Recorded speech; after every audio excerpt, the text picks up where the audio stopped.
بسم اللہ الرحمن الرحیم الحمد للہ رب العالمین والصلاة والسلام علی سید الانبیاء والمرسلین وعلى آلہ واصحابہ واہل بیتہ واولیاء امتہ اجمعین اما بعد فاعوذ باللہ من الشیطان الرجیم بسم اللہ الرحمن الرحیم ان اللہ وملائکتہ یصلون علی النبی یا ایھا الذین آمنوا صلوا علیہ وسلموا تسلیما۔ میرے ساتھ مل کے درود پاک پڑھیے۔ اللہم صلی علی سیدنا محمد وعلی آلہ واصحابہ وبارک وسلم۔ تمام حمد و ثنا ہمارے کریم رب کے لیے اور حضور پر نور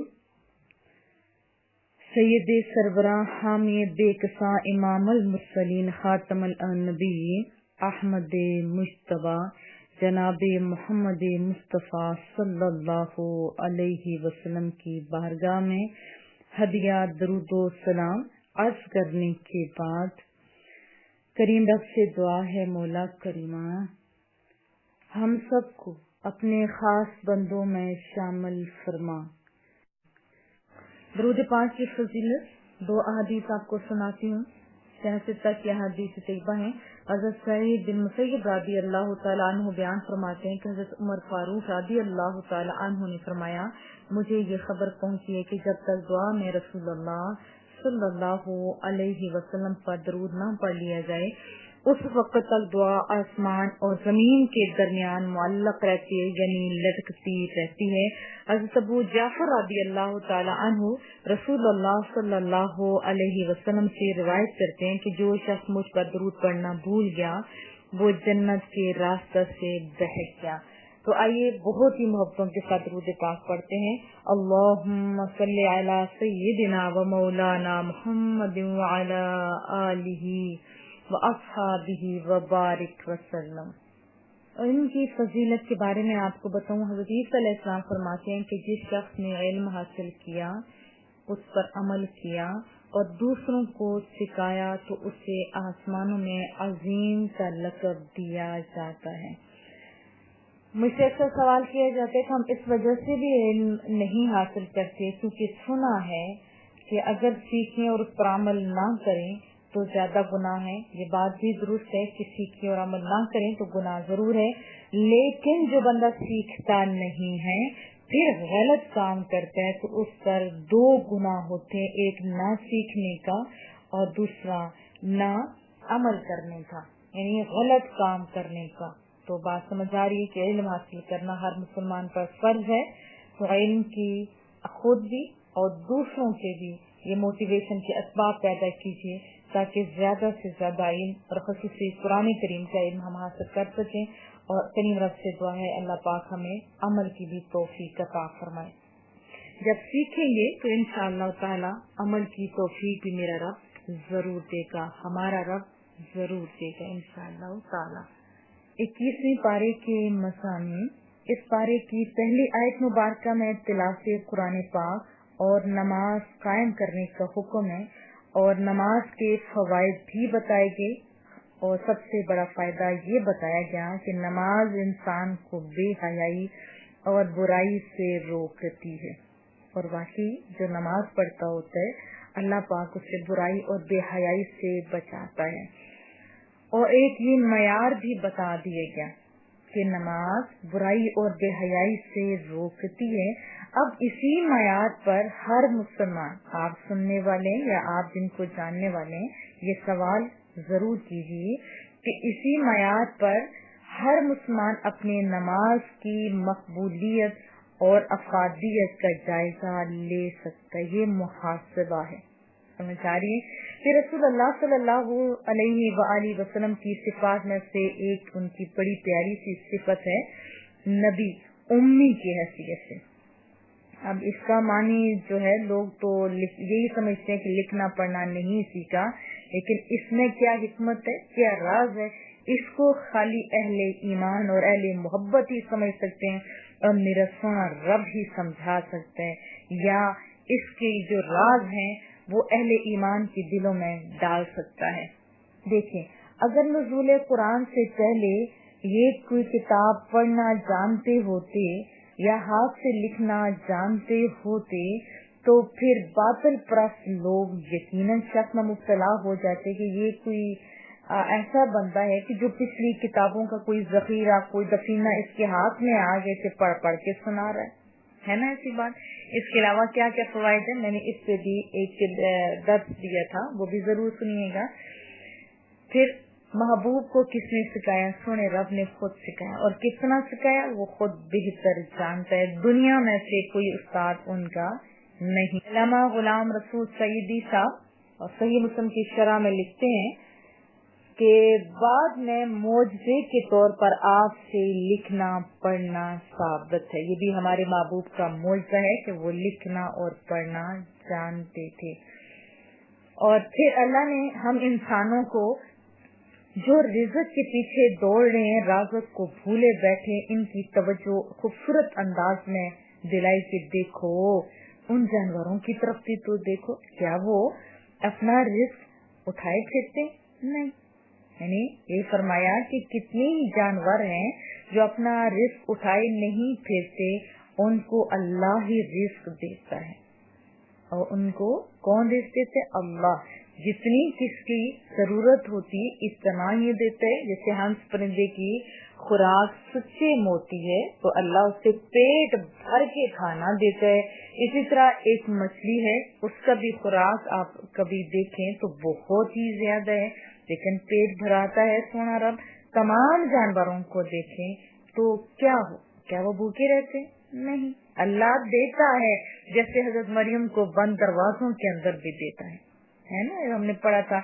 بہرحال یہ سمجھانا اللہ کا مقصود ہے کہ دیکھو انسان کتنی ہی منصوبہ بندی کیوں نہ کر لو، اسباب اختیار کرنا بجا وہ ہمیں کرنی چاہیے، لیکن راز کا حقیقی کون ہے؟ اللہ۔ کون ہے؟ اللہ، وہ دیتا ہے۔ تو آپ اللہ کو راضی کر لیں گے، رزق آپ کے پیچھے آ جائے گا۔ اگر آپ رزق کے پیچھے دوڑیں گے، اللہ کو بھول جائیں گے تو رزق بھی آپ کے ہاتھ میں نہیں آئے گا۔ اور آیت 62 میں فرمایا کہ رزق کی کشادگی کو کوئی اپنے لیے معیار فضیلت نہ سمجھے۔ ابھی کے دور میں کیا معیار سمجھا جاتا ہے؟ رزق کو ہی۔ بلکہ میں اگلے دن کہہ رہی تھی کہ جب کسی کو گفٹ دیے جاتے ہیں جو کہ سنتے رسول صلی اللہ علیہ وسلم ہے، اس میں بھی انداز سب کا جدا ہے۔ کوئی امیر جب دیتا ہے، اب اس کے پاس پیسے زیادہ ہیں، اسے چاہیے کہ جو غریب کو دے تو اچھا گفٹ دے، لیکن ایسا نہیں ہوتا، بلکہ بس کہتے ہیں غریب کو دینا ہے، ایسے نارمل سا دے دیتے ہیں۔ اور جب کوئی غریب امیر کو گفٹ دیتا ہے تو وہ اپنی طاقت کے مطابق سب سے بہتر دیتا ہے نا ایسی بات۔ اور اس کے علاوہ بھی جو ہمارا طریقہ ہے وہ بالکل بھی درست نہیں، اور ہم بندوں سے بات ان کے رزق کے تحت کرتے ہیں، اور یہ بات درست نہیں ہے۔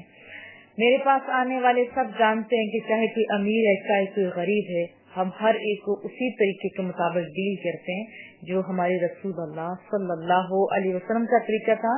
رزق سونے رب کی دین ہے، انسانیت کا احترام پہلی چیز ہے۔ بہرحال اللہ نے کیا فرمایا کہ رزق کی کشادگی کو اپنے لیے معیار فضیلت نہیں سمجھنا چاہیے۔ اللہ تعالیٰ نے اپنی حکمت سے یہ فیصلے فرماتا ہے کہ کس کو کیا زیادہ دینا ہے اور کیا کم۔ سورہ روم عیسائیوں کی مملکت کا نام ہے جس کا صدر مقام قسطنطنیہ تھا۔ اس سورت کی ابتدائی آیات میں یہ ایک غیبی خبر دی گئی کہ ابھی تو رومی مغلوب ہو گئے، لیکن ان قریب چند سالوں میں وہ مجوسیوں پر غالب آ جائیں گے۔ اسی مناسبت سے اس سورہ مبارکہ کا نام سورہ روم رکھا گیا۔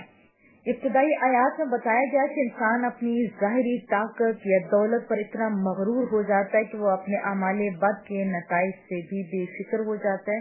وہ یہی سمجھتا ہے کہ اس کا جو آفتاب اقبال ہے، یعنی اسے جو ابھی بلندیاں ملی ہوئی ہیں ایسی ہی بلندیاں اس سے ملتی رہیں گی، یا اس کا آفتاب اقبال سدا یوں ہی چمکتا رہے گا۔ اس کے حسن و شباب کی بہار کبھی خزاں آشنا نہیں ہوگی۔ اسی طرح جیسے حسن ہوتا ہے، مال ہوتا ہے جس کا یعنی سدا رہے گا، اور وہ قریبی عوامل بھی اس کی نگاہوں سے اوجھل رہتے ہیں جو ان قریب اس کی عیش اور نشاط کی بساط کو الٹنے والے ہوتے ہیں۔ تو اس سے ہم نے کیا سمجھا کہ وہ مالک دینے والا بھی ہے، وہ جس سے چاہتا ہے مالک دے دیتا ہے، جس سے چاہتا ہے عزت دے دیتا ہے، جس سے چاہتا ہے مراتب دے دیتا ہے، لیکن وہ جس سے چاہتا ہے نا وہ لے بھی سکتا ہے۔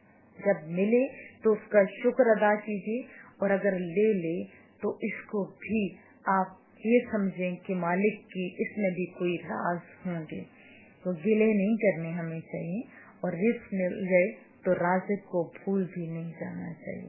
بہرحال انسان کو خواب غفلت سے جگانے کے لیے اللہ تعالیٰ نے جو نظام حیات اپنے رسول صلی اللہ علیہ وآلہ وسلم کے ذریعے بھیجا اسے دین فطرت کہا گیا ہے، یہ آپ سب جانتے ہیں۔ اس سے اصل میں یہ اشارہ کرنا مقصود ہے کہ یہ دین انسان کی فطری صلاحیتوں کو ختم نہیں کر دیتا، جو آج کل اعلان کرتے ہیں اور یہ بازاروں میں، اخباروں میں، ٹی ویوں میں، اور جو غلط طریقے سے یہ آوازیں آ رہی ہیں کہ یہ رستے میں رکاوٹ ہے دین، تو یہ غلط طریقہ ہے۔ فرمایا یہ رکاوٹ نہیں ہے اس کی ترقی میں، بلکہ یہ معاون ہے، یعنی صلاحیتوں کو ختم نہیں کر دیتا، اس کی ترقی میں سنگ راہ ثابت نہیں ہوتا، بلکہ ان کی اس طرح آبیاری کرتا ہے۔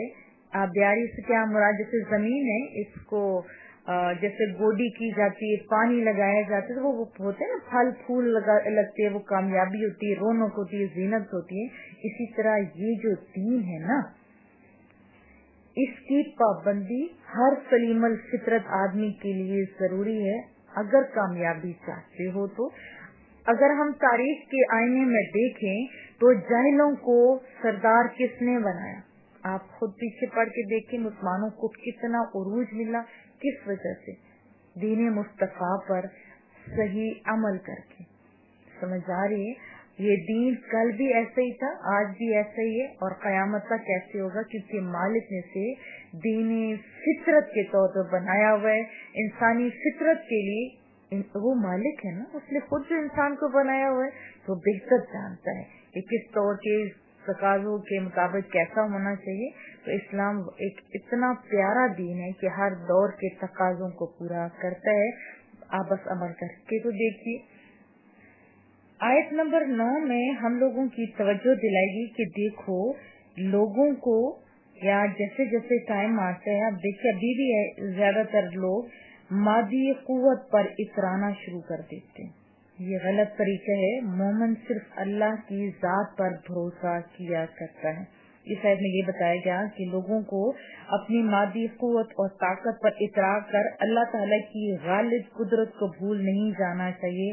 ماضی میں کتنی ایسی قومیں آئی جو مادی قوت کی حامل تھی، لیکن آج ان کے کھنڈرات ان کی مادی قوت کی ناپائیداری کا جیتا جاگتا ثبوت ہے، جو اس سورہ مبارکہ میں ہمیں اصل میں بتانا مقصود ہے۔ اور ساتھ یہ بھی بتایا گیا کہ صبح اور شام اللہ کی تسبیح کرو۔ آپ کیا صبح اور شام، ایسے تو یہ نہیں کہ خالی صبح شام کریں اور باقی جو ٹائم اس کو بھول جائیں، ہر وقت کرنا چاہیے، لیکن خصوصاً ان اوقات میں کیا آپ سونے کے ٹائم بھی اللہ کو یاد کر کے سوتے ہیں، اور اسی طرح جاگتے ہوئے بھی؟ آپ ذرا اپنا محاسبہ کیجیے۔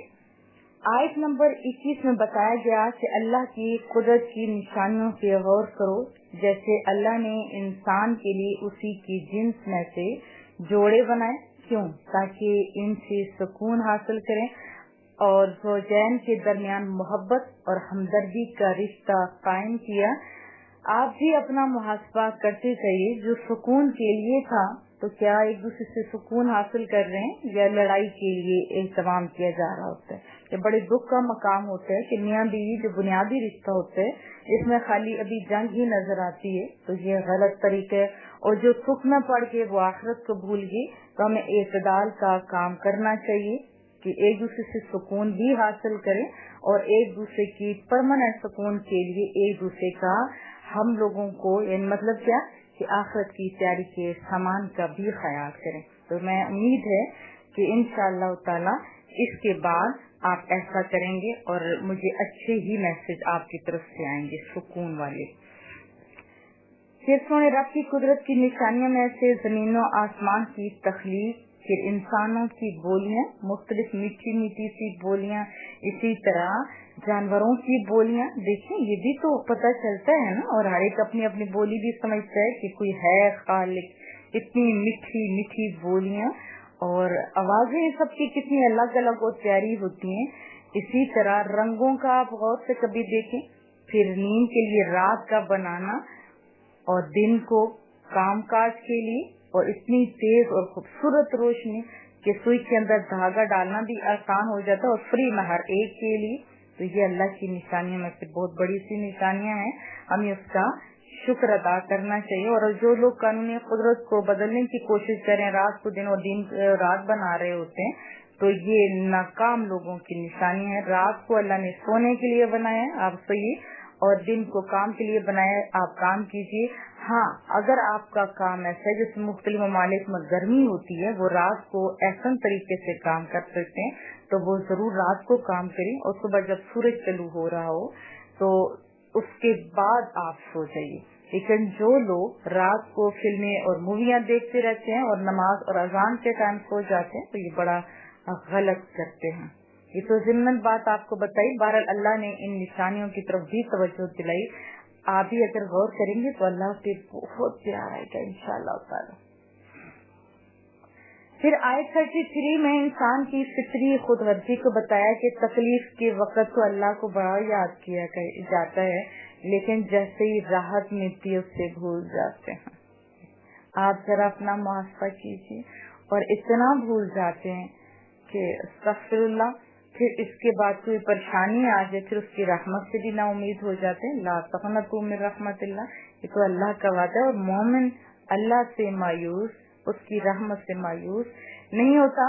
پھر آیت 38 میں قرابت داروں، مسکینوں اور مسافروں کا حق وہ بھی یاد دلایا گیا، اور پھر یہ بھی بتایا کہ لوگوں تم لوگوں نے اتنے فساد کیے ہوئے ہیں کہ پوری دھرتی کے اوپر اس طرح فساد ہی فساد نظر آتا ہے، اور یہ یاد رکھیے یہ عذاب کی صورتوں کی ایک صورت ہے۔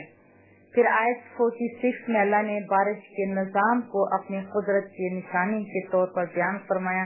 دیکھو ٹھنڈی ہوائیں، وہ اس کی بارش کی جو نوی سناتی ہے، رحمت کی نوی سنانے کے لیے اللہ بھیجتا ہے، اور بادلوں کا اس طرح پھیلانا آسمانوں کے اوپر، اور بے بادل اور یہ ٹکڑے ٹکڑے، اور جہاں جہاں ضرورت ہوتی ہے وہاں پہنچنا، اور بنجر زمین کو پھر زندگی دینا، یہ میرے سونے رب کی بہت بڑی نشانیاں ہیں۔ میں تو جب بھی بارش دیکھتی ہوں اپنے اللہ کی عظمت کو، جو پہلے ہی بہت ہے، اور اضافہ ہو جاتا ہے کہ کتنی پیاری پیاری بوندوں کی شکل میں زمین پہ آتا ہے، اور جس انداز میں آتا ہے واقعی اللہ سے پیار ہونے لگ جاتا ہے۔ اس سورہ مبارکہ کے دوسرے رکوع سے اللہ کے برگزیدہ بندے حضرت لقمان حکیم کا تذکرہ تفصیل کے ساتھ بیان کیا گیا ہے، اسی وجہ سے اس سورہ مبارکہ کو سورہ لقمان کہتے ہیں۔ قرآن کریم کی حکمت والی جو تعلیمات ہے انسانی زندگی کو جن بے پایاں برکتوں سے مالا مال کرتی ہے، اور اپنے ماننے والوں کی عقیدہ، عمل اور سیرت میں جو روح پرور انقلاب برپا کرتی ہے، ان کے ذکر جمیل سے سورت کا آغاز ہو رہا ہے۔ اس کے بعد بتایا کہ جو لوگ قرآن کریم کی دعوت حق کو قبول نہیں کرتے، ان کی زندگیاں ہر قسم کی معنویت اور مقصدیت سے محروم ہو جاتی ہیں۔ ان کے سامنے سفلی جذبات کی تسکین اور دولت سمیٹنے کے بغیر کوئی منزل ہی نہیں ہوتی۔ اس کے لیے ہر قسم کی لغویات اور خرافات کا بیوپار کرنے سے دریغ نہیں کرتے، اس لیے انہیں اس بات کا احساس نہیں ہوتا کہ ان کے طریقہ کار سے ان کی قوم اخلاقی لحاظ سے دیوالیہ ہو جائے گی، اور ایسے بدبختوں کے دل میں قبول حق کی استعداد بھی دم توڑ چکی ہے۔ وہ اندھیروں کے عادی ہو چکے ہوتے ہیں، روشنی کی ایک کرن بھی ان کے لیے ناقابل برداشت ہے۔ جس سمت سے حق کی صدائیں آتی ہیں وہ ادھر سے منہ موڑ لیتے ہیں، اور دم دبا کر بھاگ نکلتے ہیں تاکہ وہ اتنے دور چلے جائیں کہ حق کی آواز انہیں سنائی ہی نہ دے۔ اس سورہ مبارکہ کی خصوصیت یہ ہے کہ تعلیمات اسلامی کا اعلان ایک دانا شخص جن کا نام حضرت لقمان ہے ان سے کرایا جا رہا ہے، جو ایک گمنام شخص تھے، پسماندہ علاقے میں رہتے تھے، جن کی رنگت حبشیوں کی طرح سیاہ ہے، اور ان کی بیوی اور بیٹا مسلمان نہیں ہیں بلکہ کافر ہیں۔ اور یہ سورہ مبارکہ ان کے نام سے پھر قرآن کریم کے اندر ہونا، قیامت تک ان کو یاد کیا جانا، اللہ اکبر، اور ان کا جو انداز ہے جو اپنے بیٹے کو نصیحت کرتے ہوئے وہ سناتے ہیں تو اس میں حکمت ہے، اس حقیقت کو اشارہ کر رہا ہے کہ ان محاسن سے جو بھی اپنے آپ کو آراستہ کرے وہ ساری انسانیت کی نگاہوں میں محترم ہو جاتا ہے، ساری قومیں اس کا ذکر بڑے عزت سے کرتی ہیں اور اس کی حکمت آموز باتوں کو اپنے دلوں میں جگہ دیتی ہیں، اور عقائد صحیحہ کا نور، اعمال صالحہ کا حسن اور سیرت کی دلکشی کالے حبشی کو بھی سب کا محبوب بنا دیتی ہے۔ جسمانی حسن سے سیرت کا جمال کہیں زیادہ دلکش ہے۔ اتنے پیارے انداز میں فرمایا کہ اس کی برکت سے بھدے نقوش کالی رنگت پر بھی ایسا روپ آ جاتا ہے کہ بڑے بڑے خوبصورت لوگ بھی ایسے لوگوں کا تذکرہ سن کے بے ہوش ہو جاتے ہیں، یوں کہیں کہ بڑے بڑے حسینان عالم مبہوت ہو کر رہ جاتے ہیں۔ انسان کو انسان کامل بنانے کے لیے جن تعلیمات کی ضرورت تھی وہ بڑے دل نشین انداز میں حضرت لقمان کی زبان سے کہلوا دی گئی اور کتنے ہی پیارے انداز میں۔ اور یہ ایک ایسا اعلان ہے کہ قیامت تک کوئی بھی بندہ اٹھے گا، کوئی بھی اچھا کام کرے گا، اللہ اسے اتنی عزتیں دینے پہ قادر ہے۔ اور ہم پھنس کے سفید رنگ میں، سفید چمڑی میں اور نقوش خوبصورت سے خوبصورت بنانے میں ہے نا، ایسی بات، اس کی وجہ سے ہم لوگ خراب ہو رہے۔ بہرحال آیت نمبر 12 میں اللہ تعالیٰ فرماتا ہے کہ ہم نے حضرت لقمان کو حکمت عطا فرمائی اور حکم دیا کہ اللہ کا شکر ادا کرو، اور ساتھ ہمارے اوپر بھی ایک بہت بڑی ذمہ داری ڈال دی کہ آپ بھی شکر ادا کرو گے تو آپ کا بھی فائدہ ہے، کہ جو اللہ کا شکر ادا کرتا ہے اس کا فائدہ اسی کو پہنچتا ہے، اور جو نا شکری کرتا ہے، دیکھو اللہ کو تعریفوں کی ضرورت نہیں، اس کو کوئی شکر نہ ادا کرے تو اس کی ذات پہ کوئی فرق نہیں پڑتا، کیونکہ وہ تو بے نیاز ہے۔ اگر آپ شکر ادا کرو گے تو اس کا فائدہ کس کو ہے؟ آپ کو۔ اور حقیقت یہ ہے کہ تعریفوں کا حقدار کون ہے؟ اللہ۔ یہاں پہ حضرت لقمان اپنے بیٹے کو جو نصیحت کرتے ہیں، یہ ہماری بھی ذمہ داری ہے کہ اپنے بچوں کو نصیحت کرتے رہیں، چاہے ہمارے بچے چھوٹے ہیں بڑے ہیں جیسے بھی ہیں، ہمیں نصیحت اچھے انداز میں پہلے عمل بھی کرنا ہے، پھر نصیحت بھی کرنا ہے، پھر رزلٹ ہونے رب پہ چھوڑ دینا ہے۔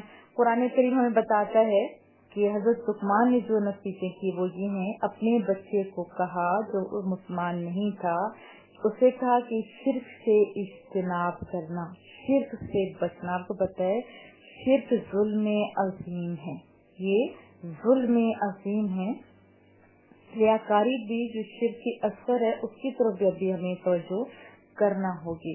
تو ہمیں بھی چاہیے کہ اپنے بچوں کو صحیح توحید کا علم دے، کیونکہ آج کی نسلیں جیسے بڑی ہو رہی ہیں ایک دوسرے کو کافر اور مشرک، اسی طرح اپنے والدین کو بھی کافر اور مشرک قرار دے رہی ہیں۔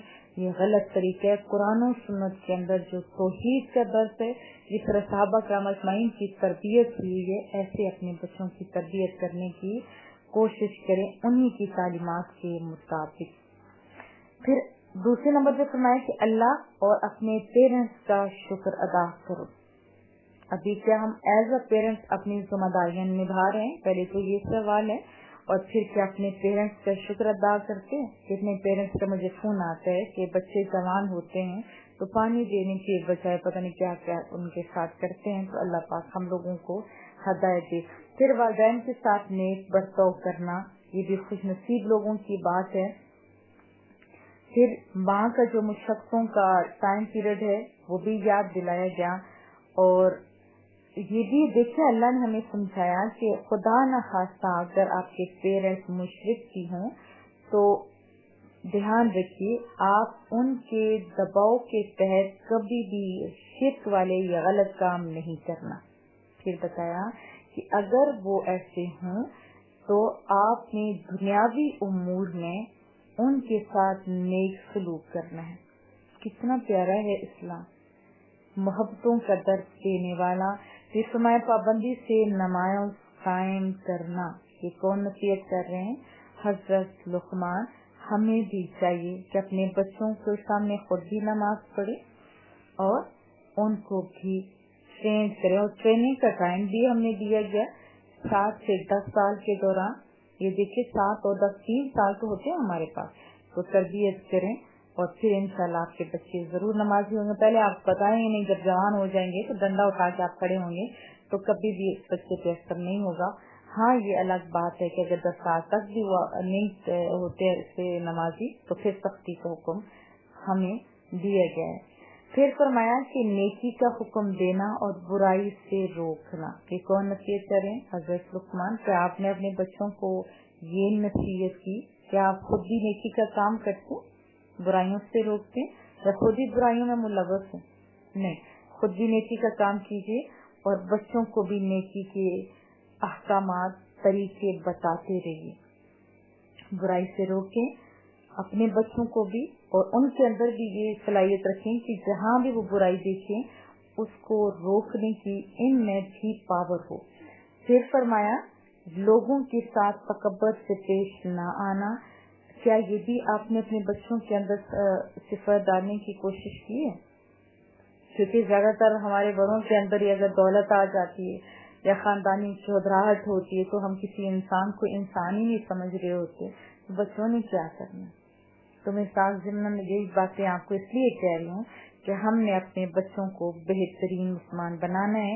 حضرت لقمان کی نصیحتوں کے تحت بھی اگر ہم لوگ چلیں گے تو انشاءاللہ کامیابی ہوگی. پھر حضرت لقمان اپنے بچے کو کہہ رہے ہیں کہ زمین پر اکڑ کر نہیں چلنا بلکہ عاجزی سے چلنا. کیا آپ نے اپنے بچوں کو سمجھایا؟ پھر فرمایا کہ چال اور گفتار میں تواضع اختیار کرنا. اور بھی میں بڑے دکھ سے کہتی ہوں کہ جو ان کے پاس علم آ جاتے، علم تو بندے کو عاجزی سکھاتا ہوتا ہے. اسی طرح جو عبادت گزار ہوتے ہیں وہ بھی انسان کے اندر خوف خدا لاتے ہیں.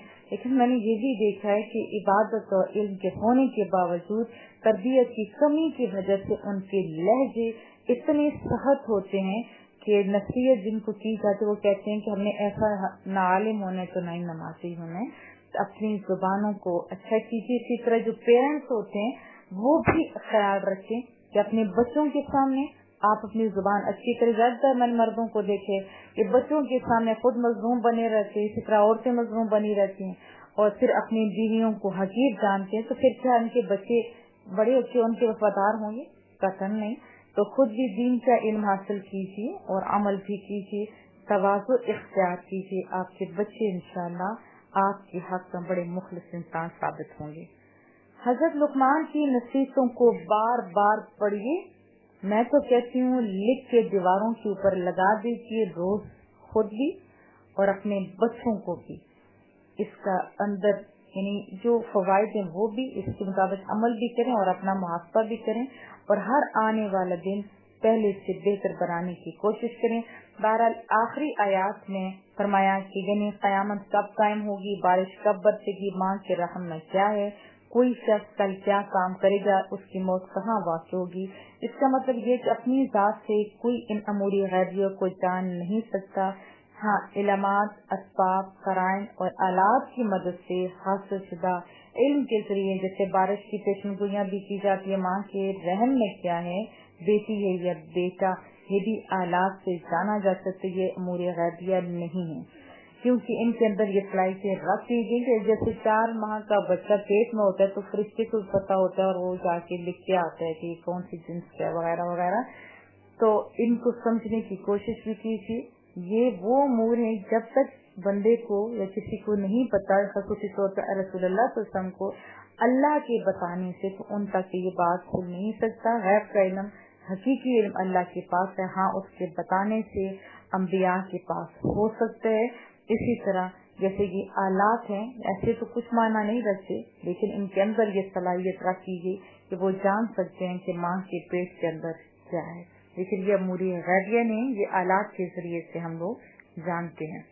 سورہ سجدہ آیت 15 میں مسلمانوں کا وصف بیان کیا گیا جو قرآن پاک کی آیات سن کر اللہ کی تصدیق کرتے ہیں اور اس کی بارگاہ میں سجدہ ریز ہوتے ہیں۔ اسی مناسبت سے سورہ مبارکہ کا نام سورہ سجدہ ہے۔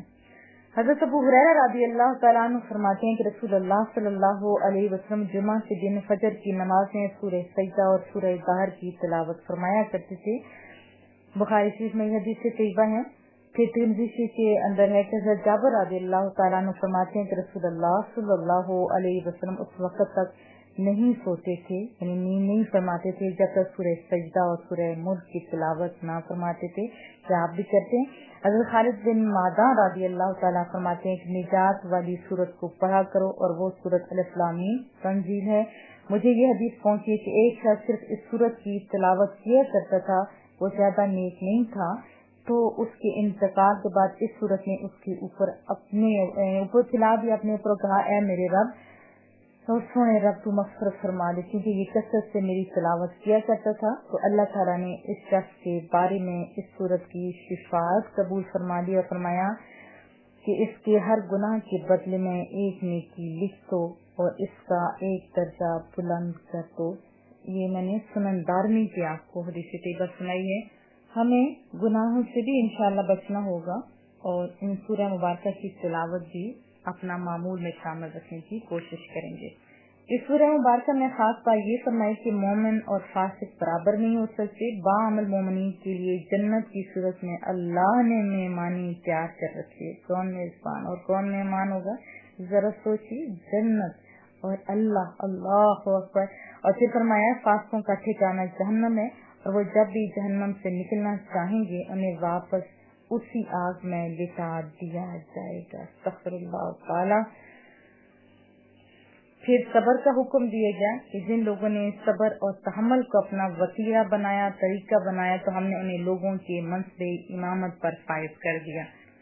سورہ احزاب، احزاب حزب کی جمع ہے، اس کا معنی ہے گروہ، جماعت اور لشکر۔ اس سورہ مبارکہ کے دوسرے اور تیسرے رکوع میں احزاب کا ذکر ہے۔ اسی مناسبت سے سورت کا نام سورہ احزاب رکھا گیا، جو کہ مشرکین مکہ، یہودی اور منافقین یہ سارے متحد ہو گئے، انہوں نے متحد ہو کر مدینہ پر حملہ کیا، اس لیے اس غزوت کو غزوۃ الاحزاب کہتے ہیں۔ اور اس کے علاوہ رسول اللہ صلی اللہ علیہ وسلم نے اپنے جان نثار صحابہ کرام اجمعین کے ساتھ مل کر مدینہ کے اطراف میں خندق کھود کر مدینے کا دفاع کیا تھا، اس وجہ سے اس غزوہ کو غزوہ خندق بھی کہتے ہیں۔ اس سورہ مبارکہ کے مضامین بھی بہت زیادہ پیارے ہیں، لیکن اس کی آیت نمبر میری فیورٹ آیت مبارکہ میں ہے کہ اللہ نے کسی شخص کے سینے میں 2 دل نہیں بنائے۔ یہ بہت بڑی حکمت کی بات ہے، 2 دل نہیں بنائے، یعنی کفر اور ایمان، ہدایت اور گمراہی، حق اور باطل ایک دل میں جمع نہیں ہو سکتے۔ سمجھ آ رہی ہے؟ دل ایک ہے تو پھر ایک ہی رہ سکتے، کون؟ اللہ۔